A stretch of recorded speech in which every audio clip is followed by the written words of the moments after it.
Hello my loves, Tony here from TL Yarn Crafts and welcome to this tutorial for the Winterberry Beanie.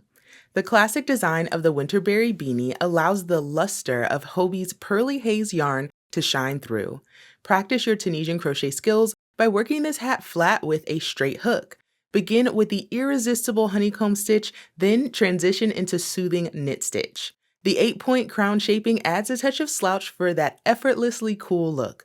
Top it with a large pom-pom and you're ready for a midwinter stroll through the park. If you're ready to get stitching, so am I. So let's make this hat starting with the materials. To make our Winterberry beanie, we'll need just a few supplies, namely this gorgeous yarn. So this is Pearly Haze and it's a viscose and wool blend that has a beautiful sheen to it. It adds like a luminescence to the hat that I think is fantastic. You'll need 2 skeins to complete your hat. In addition to the yarn, we'll also need a 6.5mm Tunisian crochet hook with a 16-inch cord. So I have a longer cord on mine, and that's because I like to get that cord out of my way while I'm working. So I put a longer cord on it, but as long as you have at least a 16-inch cord, you can make this hat. We'll also need a pair of scissors, a tapestry needle, and a tape measure. One item that is not listed but is recommended is a pom-pom maker. There are many different ways to make a pom-pom, but this pom-pom maker makes things a lot easier and I'll show you how to use it in this tutorial.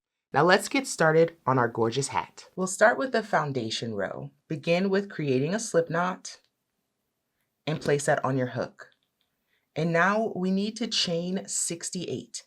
So holding my tail in my hand to ensure that my slip knot doesn't roll around, I'm going to yarn over the back of the hook and pull through for 1. Yarn over, pull through for 2. Yarn over, pull through for 3, 4, 5, all the way up to 68. 64, 65, 66, 67, and 68.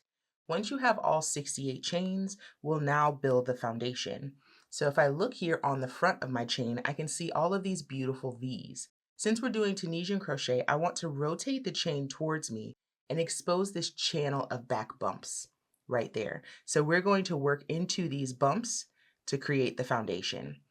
First thing we need to do is find the second bump from the hook. So we have the loop that's on our hook and we have the bump of the chain just below it, right here. There's our first bump. We're skipping that first bump and we're going to pull up a loop in the second bump, which is right here. So I'm going to use the tip of my hook, helps if you have a sharp hook, shimmy underneath that loop, yarn over and pull up the loop, and then keep that loop on our hook. So we now have our first 2 stitches. So we're going to continue this down the line, inserting our hook into the next bump, yarn over the hook and pull up a loop. Find the next bump, yarn over and pull up the loop. Insert into the next, yarn over and pull up the loop. When you pull up those loops, make sure they're nice and high. Your foundation should be able to slide very easily up and down the hook. So again, using the tip of the hook, insert under the bump, yarn over and pull up the loop. And ensure that you're always on the back of the chain. Insert, yarn over, pull up the loop, insert, yarn over, and pull up the loop. Take your time here because we definitely want to make sure we get this count right. So continue down your chain and you want to pull up a loop for each chain. So by the end of things, you should have 68 loops on your hook. Eventually, since we have so many loops, your foundation is going to travel onto the cord of your hook. Just let it do that naturally. Continue until you have all of your loops on your hook and then join me here and we'll do the return pass of this foundation row.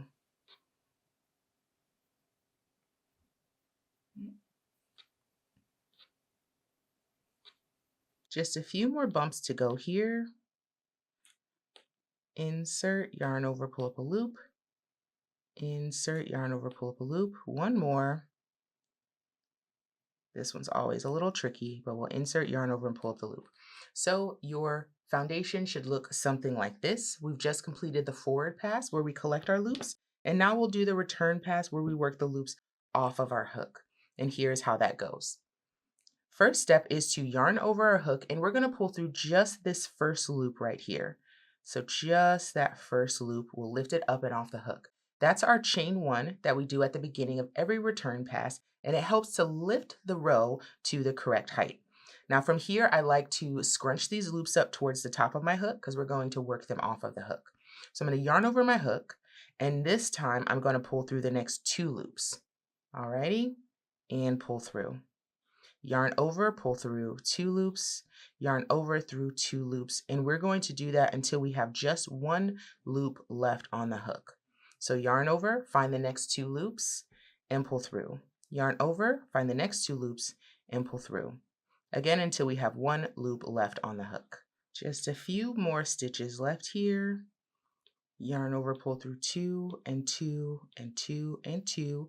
A lot of people get stuck here when you have 2 loops left. Just yarn over, pull through those last 2, and that's how we end up with 1 loop on our hook. So this is now our foundation row, which constitutes the bottom of our hat. This hat is worked flat. We're not working in the round today. So we're just going to go across this row and back, across the row and back for the entirety of our hat. That was our foundation row. Now we'll move on to what is called row 1 in our pattern. So row 1 says to simple 1 followed by a purl 1, and we'll repeat that until we reach the last stitch.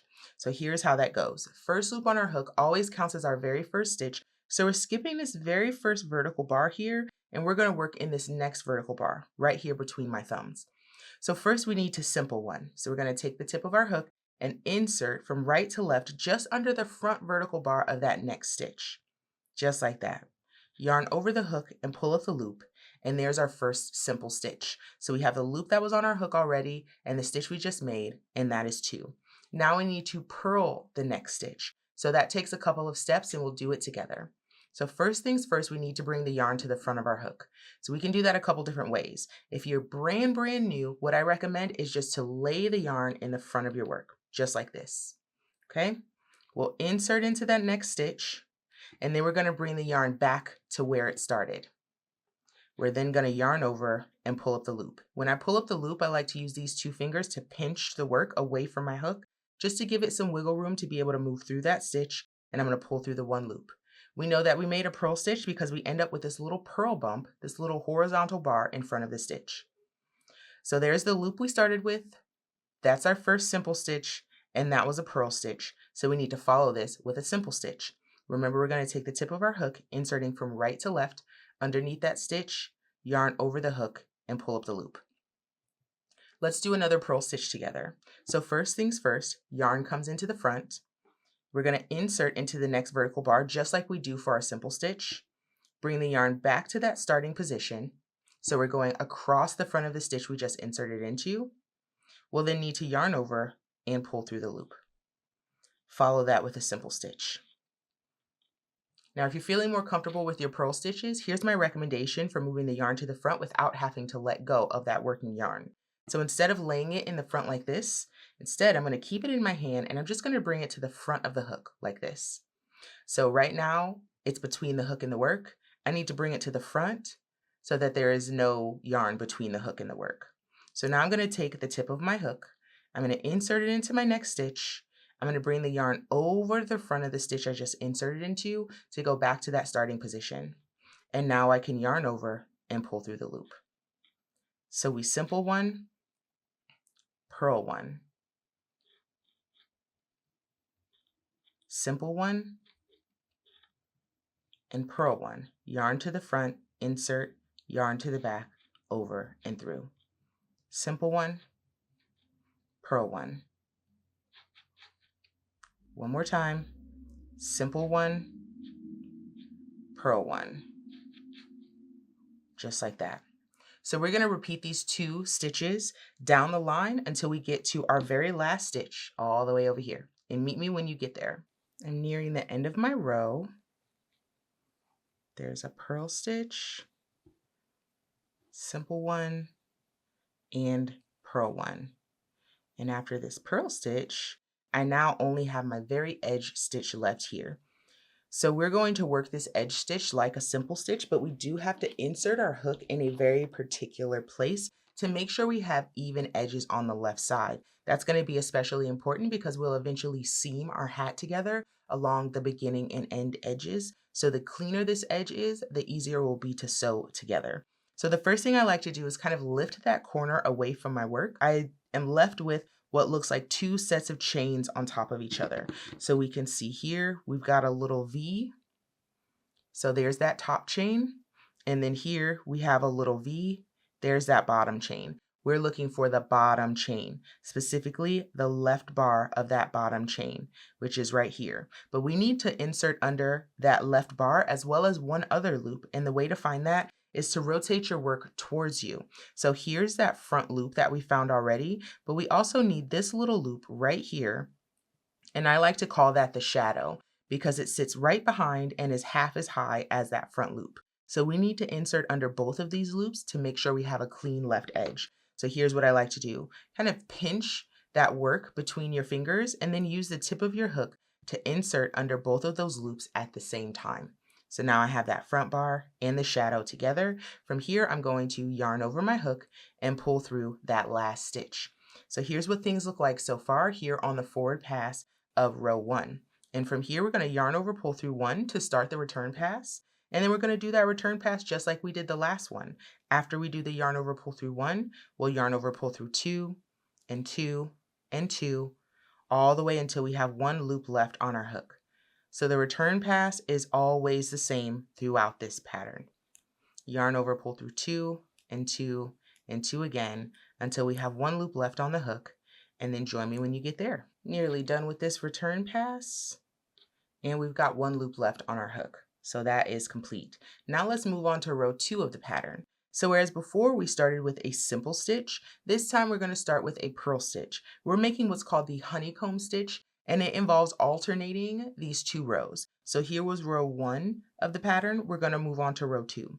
So this first loop on the hook, as always, counts as our first stitch. So we're skipping this very first vertical bar, and we need to purl this next stitch. So we're going to purl our simples and simple our purls. We know this is a simple stitch because we've got a vertical bar coming out of a vertical bar. Purl stitches instead have a little horizontal bar or a purl bump in front of the stitch. So that's a great way to keep yourself oriented. So we're going to start with a purl stitch. Remember, yarn comes to the front. We're going to insert into that next stitch, reset the yarn to the back, over and through. So there was our first purl stitch. We'll follow that with a simple stitch. Next stitch gets a purl. Stitch after that gets a simple. Next stitch gets a purl. Stitch after that gets a simple. So remember, we're purling our simple stitches. So this is a simple stitch, a bar coming out of a bar. And this is a purl stitch. We know that because it's got a purl bump on the front. So we're going to simple that one. Purl 1, simple 1. Purl 1, simple 1. And we'll repeat this across the row until we get to the very last stitch, and you can join me there when you're ready. Here's what our project looks like so far. We have that lovely honeycomb texture starting to emerge. I'm just finishing up my row here. A purl goes into this simple stitch, and a simple goes into this purl. Now I need to work my edge stitch. Remember, I need to get under both loops of this last stitch. So the first thing we need to do is pull the corner stitch away so we can identify our loops. So we have our V right here. So that's our top V that's kind of laying horizontally. And then we have our bottom V, which is laying vertically here. And that's that bottom V that we need, specifically the left bar of it. When we rotate the work towards us, we then find the shadow sitting just behind and half as high. So once again, I'm going to use the tip of my hook and insert under both bars at the same time. Yarn over and pull up the loop, and that completes the forward pass of row 2. From here, we're going to do that standard return pass, yarn over, pull through 1 to start, then yarn over, pull through 2 and 2 and 2 again until you have one loop left on the hook. Join me when you complete this return pass, and we'll start the next row together. Just a couple stitches left on this return pass, yarn over, pull through those last 2, and now I have just one loop left on the hook, which is what I'm going for. Rows 3 and 4 are a repeat of rows 1 and 2. So we'll start that row 1 repeat together. So remember, for row 1, we start with a simple stitch followed by a purl stitch. First loop on our hook counts as our first stitch. We're skipping that very first vertical bar, and we'll find that next vertical bar right here. Insert under that stitch, yarn over, and pull up the loop for a simple stitch. Now for a purl stitch, yarn to the front, insert into the stitch, reset the yarn to the back, yarn over, and pull through.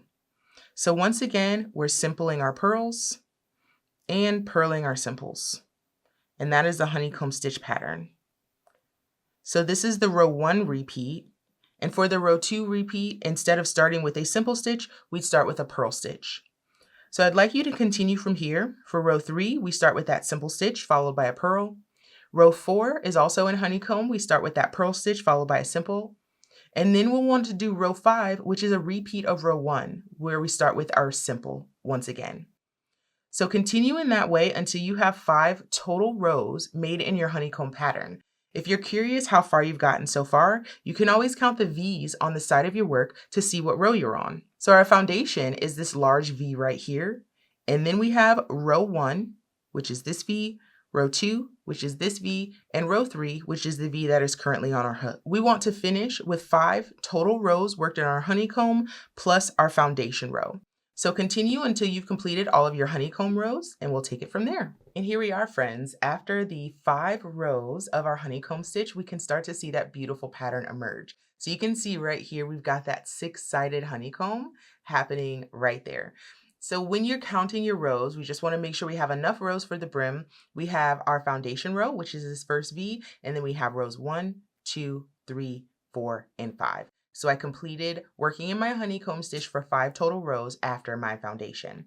Now we're going to get into the body of the hat. So once we get beyond the brim here, we're going to go into our Tunisian knit stitch. And here's how we do that. So far, we've only been working with the front bars of our stitches. For our knit stitch, we need to work in the space between those 2 bars. So first loop on our hook, as always, counts as the first stitch. So we're skipping this first vertical bar. We can find the front vertical bar of the next stitch, but each of our stitches has 2 vertical bars. We have the front bar that we've been working in, but we also have this back bar here. If we go in the space between those 2 bars, we'll create something that looks a lot like knitting. Here we go. So I'm going to take the tip of my hook and I'm going to insert into the space between the front and back bar, and I'm going to push my hook towards the back of the work. When you work into just the front loop, we kind of keep that hook here on the front of the work. But now doing that knit stitch, we're going to insert under that front bar, but instead we're pushing to the back of the work.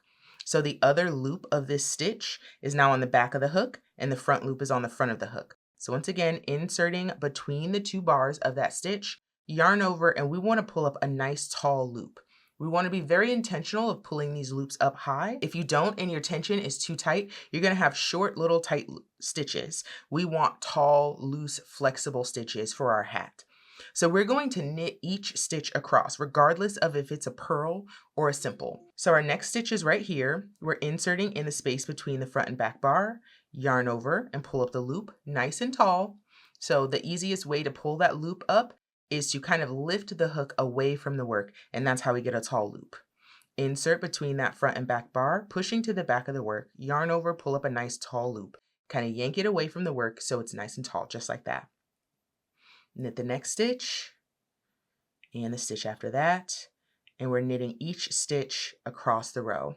You'll start to get into a bit of a groove, and it's definitely important to make sure that when you get into that groove, you're still maintaining that looser tension. A few ways that I'm maintaining that tension: I'm not holding the yarn super tight as it's feeding through the ball, and I'm also lifting my hook away from the work to make sure my loops stay high. And as always, we want to make sure these loops can travel up and down the hook very freely. That's how we know we've got the correct tension. So knit that next stitch, and we're going to keep going. We're going to knit all the way down until we get to that edge stitch. Work that edge stitch just like we've been doing before, catching both bars of that last stitch, and then we'll do our return pass from here. So I'm going to complete this row of knit stitch, and we're going to do the next row of knit stitch together as well. So join me after you complete the forward pass here in knit, and then do your standard return pass, and we'll start the next row together as well. My first row of knit stitches is done, and this is what it looks like so far. We can already see the little V's that look like knit stitches starting to emerge, but you'll see it a whole lot more after this next row. So from here, we want to continue in our knit stitch. Remember that that first loop on our hook counts as our first stitch. So we're skipping this very first vertical bar. We're going to find the front and back vertical bar of our next stitch, which is just here. And my nail is coming up through the middle. So I'm going to use the tip of my hook, nice and sharp, to get down in between the space between the front and back bar of that stitch. Yarn over the hook and pull up a nice tall loop. And we'll do that for each stitch down the line. And you'll probably find that doing your knit stitches is easier on this row because you've got all these uniform knit stitches from the previous row. So I'm still focusing on keeping a soft tension and pulling my stitches up nice and tall. That's what's going to make sure our hat stays flexible and has that nice drape and slouch that we're looking for. So I'm going to continue this row. Oh, so lovely already. Oh my gosh, I love this yarn. It's so beautiful. I'm going to continue this row doing knit stitches all the way down the line. I'll work my edge stitch, making sure I grab both bars of that edge stitch, and then I'll do my normal return pass. So that's a yarn over pull through 1 to start, then yarn over pull through 2 and 2 and 2 all the way back. Join me when you complete this row. So knit all the way forward and then your normal return pass, and we'll talk about what to do next. Just a few more stitches on my return pass here.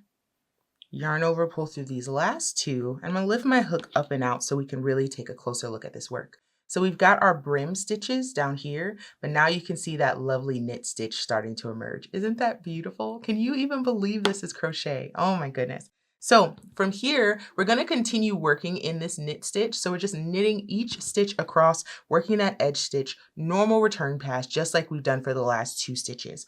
And we're going to do that until our hat measures 8 inches long, including this foundation row. So when you go to measure your hat, make sure you're including in that measurement the very bottom of our hat. So we're measuring all the way from down here. So far with 2 rows of knit above my brim, I am at about 2.75 inches, or let's see where we are in centimeters, about 7 centimeters. So I've got quite a ways to go, but I'm going to continue until this measures a total of 8 inches. Once your hat measures that full 8 inches, we're going to move into our decreases to start shaping the crown. So join me when you get there and we'll work on that decrease section together. A few hours later, we have finally made it to 8 inches. Remember, when you do your measurements, go all the way from the very top of your working row all the way down to the very bottom of your foundation. So we've got our 8 inches. You'll notice that mine is rolling a bit. That's just something the Tunisia Knit Stitch does. But don't worry, we're going to manage that by doing some crown shaping and then seaming it all up. So let's do that right now. We're moving into our decrease rows section, starting with row 1. So it says to decrease and then Tunisian knit stitch 6. And we're going to do that until we reach the last 3 stitches of this row. So to do our decrease, it's kind of 2 parts. So first we need to insert into the next stitch as for simple stitch, and then insert into the following stitch as for knit, and then we're going to work those 2 stitches together.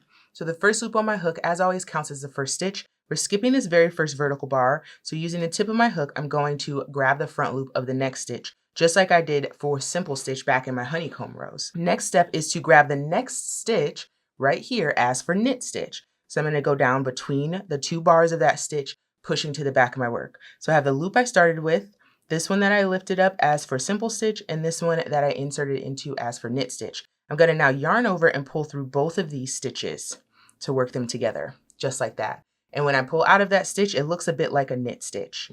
All right, so there is my decrease. And now I need to knit each of the next 6. So these are all worked. The first of my 6 starts here. So here's 1, 2, 3, 4, here's 5, and 6. So that's the repeat down the row. So we need to do a decrease, insert as for simple. We're not going to yarn over and pull through. We're just inserting into the stitch, and then insert into the next as for knit. Yarn over, pull through, just those 2 stitches. And now the start of my next 6 knit stitches begins here. So there's 1, 2, 3, 4, 5, and 6. Again, we'll start the repeat from the beginning. So what you see there in the parentheses are the repeat, and we'll do that until we get to the last 3 stitches. Let's do it again together. Insert into the next stitch as for simple stitch, insert into the following stitch as for knit stitch, yarn over and pull through both stitches. And we start our knit 6 here. So there's 1, 2, 3, 4, 5, and 6. So we're going to repeat that down the line, and we can see our decrease stitches starting to happen. And that's what's going to help us start shaping the top of our hat. That's where we get kind of these lines of decrease happening here. So I'm going to continue that down the line until I get to my last 3 stitches. Join me when you get there. Here's 5 and 6. So now that I've completed my last repeat, you can see that I have my edge stitch and 2 stitches ahead of that. So I have 3 stitches left in my row. What I'm meant to do next is knit each of the next 2. There's 1 and 2, and then work my edge stitch. So at the end of this row, you should have 60 total loops on your hook. So we've gone down from 68 stitches to 60. We've done 8 decreases across this row. And from here, we'll just do our normal return pass, yarn over, pull through 1, then yarn over, pull through 2, 2, and 2. So when you do your return pass, you don't have to do anything special just because we did decreases. So I have a decrease stitch right here. You can tell because it's a little bit bulky here, but we worked through 2 stitches. We still just yarn over and pull through 2 loops. We treat that decrease like 1 stitch now because that's what it is. We took 2 stitches, made it into 1 stitch, and that's how we treat it from now on. So I'm just going to yarn over and pull through 2 loops until I have 1 loop left on the hook, and we'll start the next row together. I worked the rest of my row back, and now let's move on to the decrease section, row 2.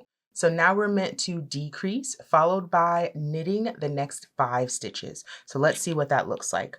First, we need to start with a decrease. So first loop on my hook always counts as the first stitch. So I'm skipping this first vertical bar. I'm going to decrease over these next 2 stitches. So first, insert as for simple under the first stitch, and then insert as for knit in the next stitch. Yarn over and pull through both stitches. So again, turning 2 stitches into 1 with our decrease. And now we knit 5, starting right here. Here's 1, 2, 3, 4, 5. Remember last time we did 6, this time we just do 5. So now we'll decrease again over these next 2 stitches here. Insert as for simple, insert as for knit, yarn over, pull through both, followed by a knit 5. 1, 2, 3, 4, 5. One more time together. Decrease, followed by knit 5. 1, 2, here we go, 3, 4, 5. So we'll repeat this until we get to the last 3 stitches. And again, we're going to knit 2 and work our edge stitch. For row 3, same pattern, but instead of 5 knit stitches in between your decreases, we put 4. And so on through the decrease section. So I want you to complete the decrease section through row 6 and join me here when you're ready for row 7. I've completed my work up to row 7 and you can see it's starting to wrinkle a bit. That's because we put all those decreases right on top of each other. That's how we get this nice curved line here. At this point, I have 20 stitches across my row and we're going to take it from 20 down to 10 and we're going to do the whole row together just to make sure we stay on track. So very first step is to skip the first stitch. Now the first loop on our hook always counts as the first stitch, so it's implied that we skip this first stitch. So for this pattern, we're going to skip this next stitch as well. And from there, we're going to decrease 8 times. So here we go. So skipping this first vertical bar and the next vertical bar, we're going to put our decrease over these 2 stitches to begin. So insert as for simple, insert as for knit in the next stitch, yarn over, pull through both. There's 1 decrease, there's 2, there's 3, there's 4, there's 5, there's 6, there's 7, one more time makes for 8. Now that leaves us with 2 stitches in the row. So here's our edge stitch and our next stitch. We are going to skip this next stitch and then do our edge stitch. So making sure I grab both bars of that last stitch, yarn over and pull up the loop. So when we count, we should have 10. 1, 2, 3, 4, 5, 6, 7, 8, 9, and 10. Well done. So now we'll do our return pass. Pull through, through. When I pull those loops through, I am yanking my working yarn a little bit just to make sure that this row is not too loose. These stitches are pretty far away from each other, so I'm just giving it a little yank as I pull that loop through just to keep my tension. And through the last two. There we go. So now the last step is to slip stitch each stitch across for our bind off. And to do that, we're going to skip this first vertical bar, insert into the next bar as for simple stitch, yarn over, and instead of pulling through just one loop, we're going to pull through both, just like that. Insert into the next stitch, yarn over, pull through both loops. Insert into the following stitch, yarn over, pull through both loops. And we're going to do that all the way across. Just taking our time for each of these 10 stitches. Slip stitch right across. And for our edge stitch, same thing, inserting under both bars of that edge stitch, yarn over and pull through both. Now we're going to fasten off, and it says to leave about a 20-inch tail, but essentially what we're trying to do is make sure we have a long enough tail to seam up our hat. So the easiest way I found to make sure I have a long enough tail for my seam is to measure my length of yarn. That's 2 times plus a little bit more for good measure for the seam. And from here, I'm going to fasten off. I don't want to measure out too much because I'm going to use the remainder of my yarn to do my pom-pom. So we're done with our crochet hook. And at this point, we want to get our tapestry needle close. First things first, I need to pull this loop up and out of my work, just like that. And I'm going to rotate it to weave in this end. Take care of that first, just to get it out of the way because it's right on top of our seam. So when you are weaving in ends with Tunisian crochet, thankfully we have all these gorgeous loops on the back of the work. So I like to weave in ends with the rule of 3, just weaving in 3 directions. So there's 1, don't pull that tail too tight. Here's 2. Doesn't have to be a lot of stitches, but we want to go in 3 directions. And here's 3. And it is highly unlikely, I'm not going to say impossible, but highly unlikely that that end is ever going to come out. Okay, so now we are positioned here. I'm going to bring you in a little bit closer. Very good. So first things first, we need to close up the top of our hat. So we're going to weave through each of the stitches of our bind off and close up the top first. So I'm just threading my tapestry needle, just like that. And what I'm going to do is my yarn is coming out of this end. So I'm going to start weaving over on this end. First things first, I need to count back 10 stitches just to make sure I don't accidentally grab anything on the side here. So here's my first stitch. There's 1, 2, 3, 4, 5, 6, 7, 8, 9, and 10. So this is the first stitch that I want to seam into right here. So I'm starting there and I'm going to work my way around, grabbing all 10 of those loops.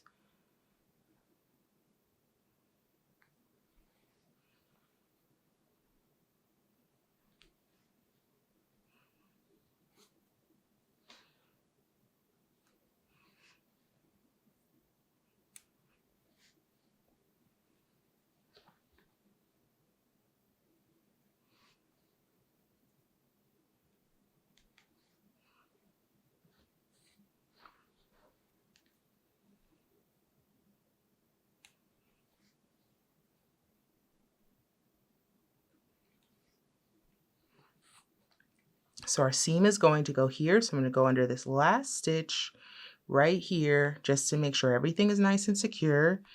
I'm going to come up in that same center loop right there. Give it a nice tug. And there is the top of our hat seamed. Now we're going to use that same tail to mattress seam this part of our hat together. Here's how we'll get things started. On the left side of my hat, I can see these nice little V's happening right along here. So there's my channel on the left-hand side. And then we want to find a channel on the right-hand side as well. So instead of working in these V's here on the very edge, I'm going to work in this space behind these V's right here.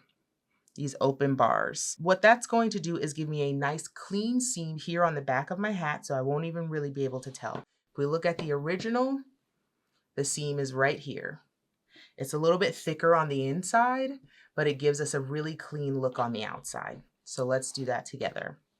So first things first, I'm going to start right here at the base of the loop where I joined at the top of the hat. I'm going to go in here, so in one stitch and out the space directly below it. Once again, I'm going in that stitch and out of the space directly below it. I'm going to pull my yarn through, and then I'm going to do the same thing on the other side. I'm kind of going into this space here and coming out right behind the 2 bars of this stitch and pull through.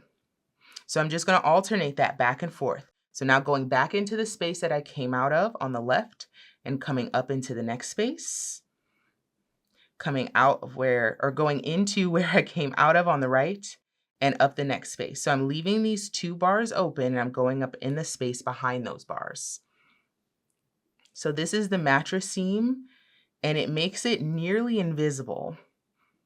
But the most satisfying part we haven't even seen yet, and that's when we close up the seam. So we're going to go for a few stitches. I would say maybe like 5, 6, 7 stitches max. Here's a good place to stop. We're going to do 1 on each side. And you'll notice that our seam is still pretty open. So these are the loops that we've seamed so far. So what I'm going to do is I'm going to pinch the top of my hat here. I'm going to grab this edge and I'm going to pull it firmly but gently. And you can see it kind of brings that seam together. Isn't that beautiful? Let's keep going.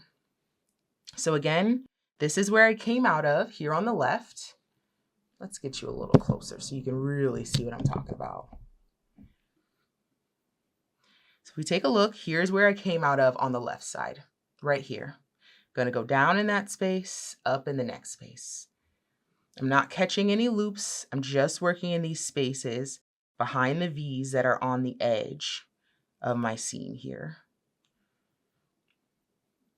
So in and out the next, in and out the next, in and out the next. And we're just going to repeat that along the length of the seam all the way down to the very bottom of our hat. In and out the next, in and out the next. Let's do one more. There we go. So now we have this openness from the bars that we've seen so far. I'm going to pinch the top of my hat, grab those and pull. And it just makes this seam that kind of kisses right next to each other. So these stitches here of knit look just like this seam. It's a really beautiful seam, and you can see on the inside it is leaving a ridge, and that's exactly what we're going for. So just continue down the remainder of the length of your hat all the way down to the tippy top here, and I'll meet you when you get there, and then we're going to do some of the rest of our finishing steps. And here we go. After all of that lovely mattress stitch, look at that seam. I mean, seam wear, okay? That looks so good. All right, great. So I made it all the way down to the bottom, but you can see that my 2 sides still don't exactly meet each other, and this is where we can get a little bit creative. Here's what I like to do. So I'm coming out of the right side, so I'm going to grab a stitch here on the base of the right side, pull through, and then I'm going to grab a stitch on the base of the left side. So this first little bit is where my slip knot was coming out of. So I'm going to grab the stitch next to it right here. Pull those 2 and look at that. The bottom of a hat came together perfectly. We're going to go on to the other side and seam this up. So I'm just going to grab a few loops to kind of anchor this on the back of the hat first. There we go. And now we can weave in the rest of these ends. So remember, we're working with the rule of 3. We're going to go in this direction. There's 1. We're going to go in this direction. Just grab a few loops. 1 more. There we go. For 2. And I'm just going to go back up the way I came last time. And that ends up counting for 3. And now I can fasten off. All of my ends are weaved in, and the very last thing that I need to do here, oh my gosh, just back up a little bit and enjoy this. I know you have one as well, but How beautiful is that? Now this doesn't need a pom-pom, but we do have a bit of yarn left and I don't want to let it go to waste, and I don't have space for just this inside my stash. So this is where the pom-pom maker comes into effect.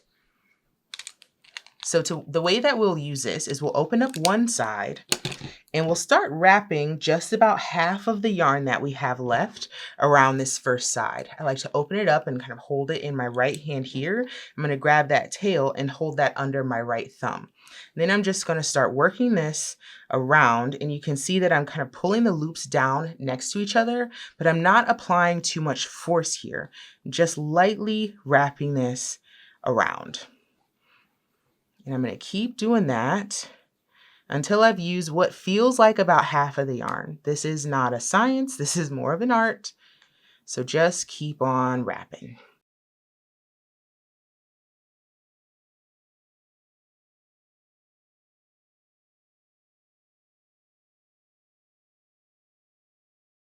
Okay, so this feels like about half of my yarn.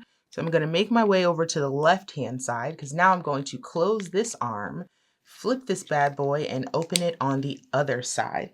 And now I'm going to wind the rest of my yarn around this arm.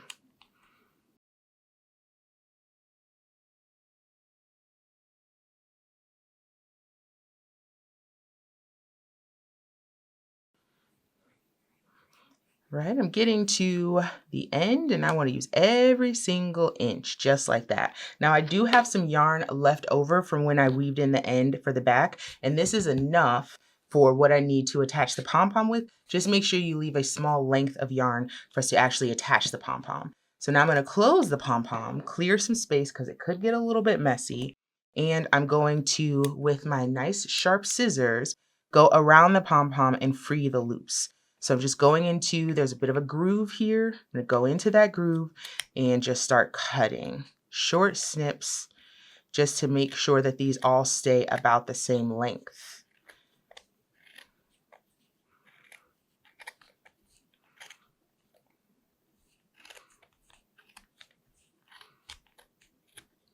Okay, there's one side down.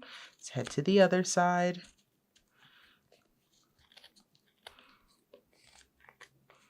Going right down the groove.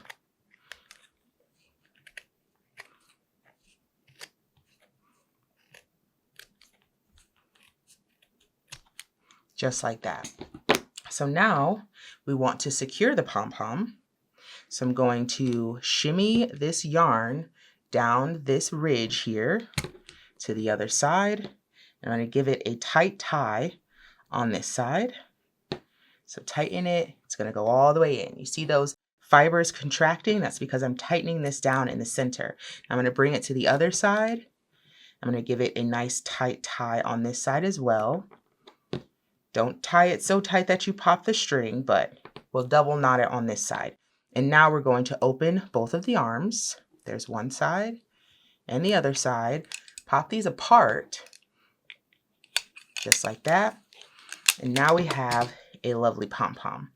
Now the thing about this pom-pom though, is it's got a nice size, but it does need to be cleaned up a little bit. It could stand a trim, right? Now I am by no means a professional at this. Trimming pom-poms is like that one summer job I was never really good at, but I will do my absolute best. But we'll just give this guy a little bit of a trim, get him as close to round as possible. That was always my difficulty. But short snips helps. He's still gonna be lopsided. I don't care. That's my baby and I love him. You see any like really egregious strands, chop those, but otherwise don't go too nuts here. Yeah, he's not perfectly round, but I would rather take off too little than too much. And that feels like enough to me. He's pretty round. He's pretty something. Maybe not round, but whatever shape he is, he's perfect.